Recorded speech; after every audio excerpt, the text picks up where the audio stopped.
Il y a quelques jours, j'ai reçu un énorme email d'un de mes abonnés qui s'appelle Khalil. Khalil est débutant en dropshipping, ça veut dire qu'il n'a pas encore lancé sa boutique. Il est sur le point de la lancer, mais avant de la lancer, il a quand même quelques petites questions, quelques petites interrogations. Donc, il m'a écrit un grand email avec plein de questions et ces questions étaient hyper pertinentes. Donc, pour en faire profiter tout le monde, je vais répondre aux questions de Khalil en vidéo. Si tu es débutant en dropshipping et que tu es sur le point de te lancer et que tu n'y es pas encore, que tu y es presque, tu devrais vraiment regarder cette vidéo jusqu'à la fin parce qu'il y a plein de questions et elles sont toutes super intéressantes. Évidemment, avant que je te lise la première question, il y en a 8 au total, ou 9, je sais plus. N'oublie pas de mettre un pouce bleu, c'est très important pour le référencement de la chaîne. N'oublie pas de t'abonner aussi et n'oublie pas non plus d'activer la petite clochounette. Alors on y va, c'est parti. Question numéro 1 de Khalil. Je choisis le marché USA et CJ Dropshipping. Dois-je attendre que mon site soit complet pour que j'ouvre un compte sur Stripe? Oui Khalil et oui tout le monde, avant d'ouvrir un compte sur Stripe, il faut que ton site soit terminé.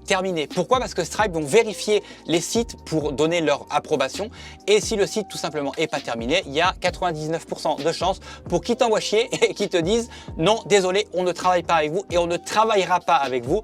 Donc tu auras finalement brûlé tes cartes et ce sera terminé. Tu pourras plus ouvrir de compte chez Stripe ou alors ça va, tu pourras, mais ce sera difficile. Deuxième question, dans Privacy Policy, il y a mon prénom et mon nom de famille et mon adresse en France. Vu que je suis auto-entrepreneur, dois-je les laisser alors que je veux aux States? Si je les enlève, ça ne craint pas avec Facebook et Stripe lors d'un contrôle. Idéalement, et je dis bien idéalement, il te faudrait une boîte postale aux États-Unis. Alors tu tapes Postbox USA sur Google et tu trouveras plein de sites qui te permettent d'avoir des boîtes postales aux États-Unis. Si jamais ce n'est pas le cas et que tu veux garder ton adresse française, tu peux largement garder ton adresse française. Par contre, ne mets pas ton nom et ton prénom. Non, tu peux mettre l'adresse française si tu veux, mais tu mets le nom de ton entreprise, évidemment. Un minimum de sérieux quand même, ok? Troisième question, quand j'ouvre mon compte Stripe, dois-je ouvrir des sous-comptes de suite? J'ai entendu dire que fallait le faire dans la foulée. C'est pas bon. Oui et non. En fait, quand tu ouvres ton compte Stripe, il va falloir par la suite que tu ouvres des sous-comptes, mais tu n'es pas nécessairement obligé de le faire de suite. Il faudra que tu le fasses de toute façon d'une manière ou d'une autre à un moment pour sécuriser ton compte global Stripe, mais tu n'es pas obligé de le faire tout de suite. Question numéro 4, presque la même question mais avec des comptes publicitaires. Normalement, j'ai le droit à 5 comptes. Dois-je les ouvrir de suite? Non, absolument pas, parce que c'est pas parce qu'un compte publicitaire est fermé, par exemple sur Facebook, que tu peux pas en utiliser d'autres, ok?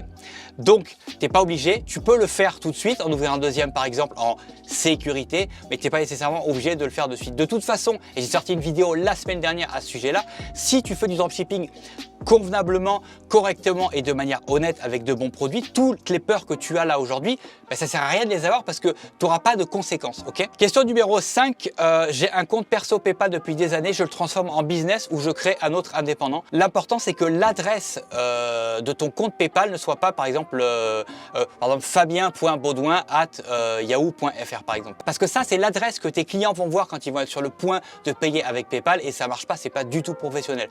Donc l'important, c'est surtout que ton compte PayPal ait une adresse professionnelle pour pas que tes clients voient autre chose qu'une adresse professionnelle. Question numéro 5, donc ça va être la question numéro 6 finalement, il s'est trompé. J'ai ouvert un compte Boursorama et Bunk. Est-ce un bon choix pour commencer? Bunk est loin d'être intuitif, donc je pense peut-être à Revolut.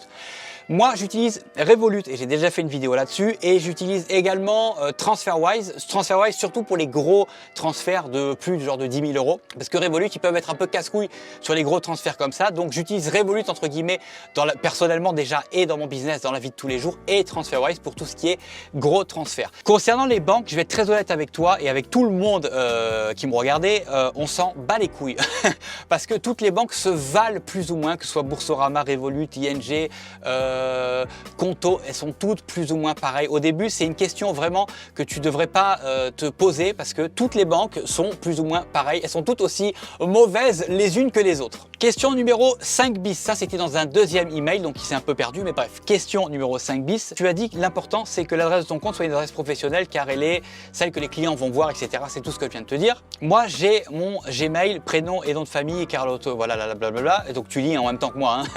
Et donc, c'est celle que les clients verront. Oui, exactement, c'est celle que les clients verront. Donc, c'est quoi la solution? La solution, c'est ou alors d'avoir un autre compte PayPal avec une adresse professionnelle, ou alors tout simplement dans PayPal de changer ton adresse de connexion. Ok? Donc, l'adresse de connexion, c'est l'adresse que tes clients vont voir. D'accord? Question numéro 7, et ce sera l'avant-dernière question. J'avais pris aussi ta formation Facebook Ads. Merci beaucoup. Je reviendrai vers toi s'il y a un truc qui bloque. On a droit à 2 business managers. Je crée de suite le deuxième avec la même carte de crédit ou il faut changer au cas où l'autre se bloque sur le premier BM. 2 BM égale, ça c'est très important.